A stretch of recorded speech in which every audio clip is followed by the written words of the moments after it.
घटस्थापनेची योग्य पद्धत. नवरात्रीच्या पहिल्या दिवशी कलशाची स्थापना करताना सर्वप्रथम देवी देवतांचे आवाहन करावे.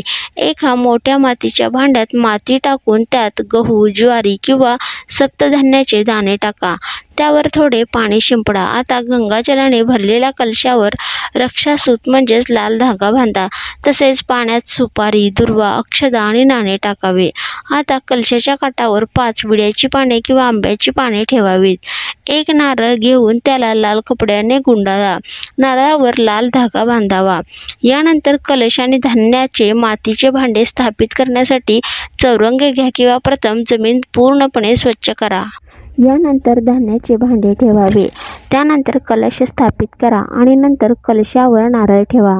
त्यानंतर सर्व देवी देवतांना आमंत्रण देऊन नवरात्रीची विधिवत पूजा करा.